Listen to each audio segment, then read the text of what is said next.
Oh, I have to say, I absolutely love that Canadian accent. It's fantastic. Toronto was completely taken over by Caitlin Clark mania, and yes, that's exactly how you say it. Caitlin and the Indiana Fever finally made their first trip to the Great White North, and the excitement was impossible to miss, with fans lining up for kilometers outside Scotiabank Arena, the home of the Raptors. I believe this was the 21st time a team had upgraded its arena because of the massive demand surrounding Caitlin. Before what would turn into a record-breaking night, the Fever players were enjoying their Canadian experience. Caitlin, Sophie, and Lexi even got together to sample some classic Canadian snacks. Personally, I probably would have picked a crispy crunch and a Mott's Clamato. Sophie was clearly willing to embrace the local food, but the Canadians weren't exactly ready to give her the same welcome. They definitely gave her a hard time, and honestly, the way Sophie handled it was absolutely chef's kiss. Just wait until you see what happened next. But before things got heated on the court, there was a much more positive moment during the press conference. Caitlin was asked about her legacy and the impact she's already having, and anyone who continues to doubt Caitlin Clark should probably... When you think about your own legacy, and when people use the words like Caitlin Clark effect, what do you want that to mean when people think back on your legacy as a player? Yeah, I mean, like, I hope at the end of the day, like, a lot of my favorite players growing up, like, I don't know how many points they ever ended up scoring, or I don't know how many three-pointers they made. Hopefully it's just the impact that you can leave on people and the way you made them feel, and I think that's kind of been the story of my career, and I hope, you know, when I'm done playing one day, that's what people remember the most about me, is the way I've been able to unite people to cheer on basketball and love a game, or bring people together to, you know, love a sport in a way that they've maybe never have before. Like, there's so many people that have come up to me and been like, I've never watched women's basketball before, and I don't take offense to that. Like, I think that's a really cool thing to, you know, bring people in that have maybe never experienced something that I've loved all my life, and so I hope, you know, when I'm done, that's probably the biggest thing that I'll probably look back on my career and be proud of, is just the amount of people that I've been able to bring in and enjoy the game that I've always loved since I was a young kid. Welcoming new fans instead of getting upset that they haven't been watching since day one. Who knew growing the game could be that simple? Caitlin certainly knows a thing or two about bringing people in. The Fever's game against the Dream drew a massive 2.6 million viewers on ESPN, and I believe it peaked at around 4 million. That means a record audience also witnessed Angel miss that tap-in. With another huge audience expected for this matchup, plenty of fans were tuning in expecting an all-out battle. The Fever entered the game riding a 4-game winning streak and pushing hard for the 3rd seed. Caitlin had been absolutely on fire and was recently named Player of the Week for the 4th time this season, the most of any player. If you're enjoying the video, hit that like button and drop MVP in the comments to congratulate her. Kelsey Mitchell was also scorching hot. In the previous game, she needed Angel Reese's last-second miss to force overtime before reaching the 20-point mark for the 19th consecutive game. But her scoring run was still incredible. We had KK in the starting lineup once again, and the Fever were 5-0 when she started.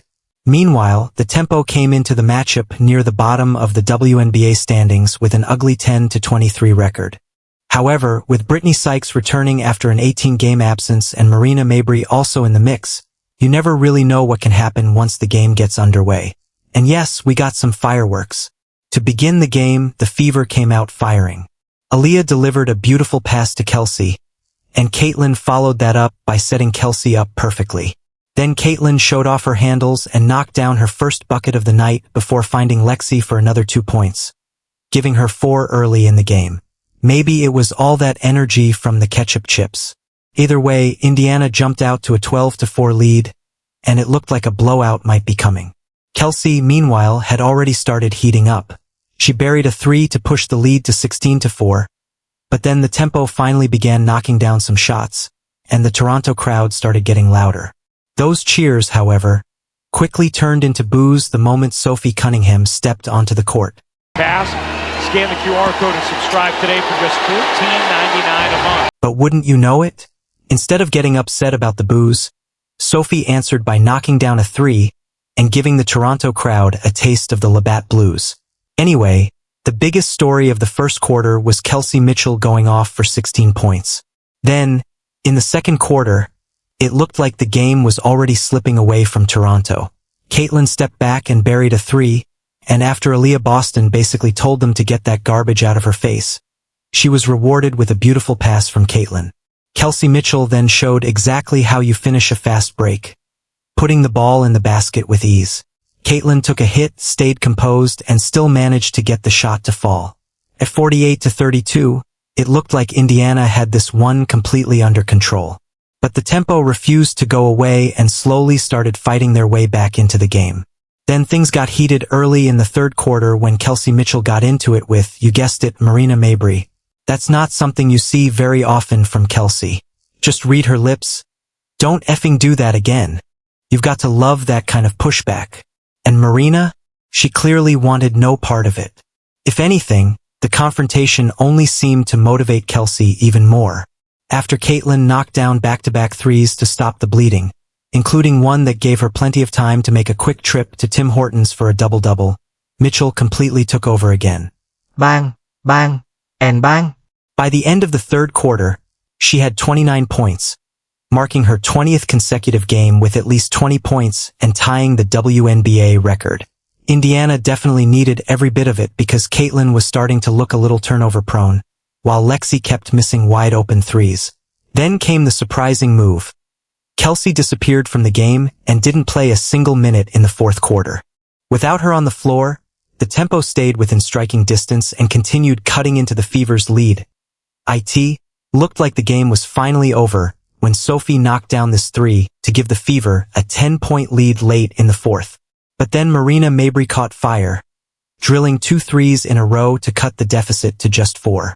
Fortunately for Indiana, the tempo suddenly went cold, and the Fever managed to escape with a 101-95 victory.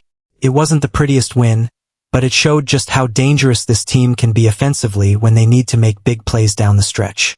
Caitlin finished with 24 points and 7 assists.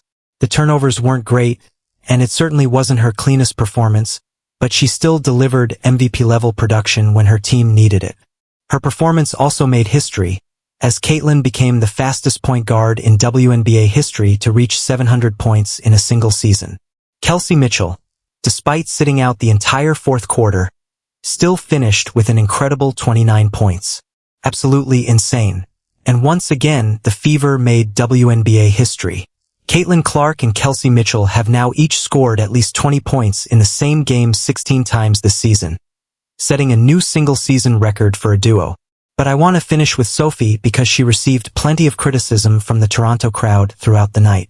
Despite all the noise, she stayed locked in and delivered with her shooting, helping her become the league leader in three-point percentage. And if you want to see a true PR masterclass, just listen to the way Sophie handled the tough Toronto crowd afterward.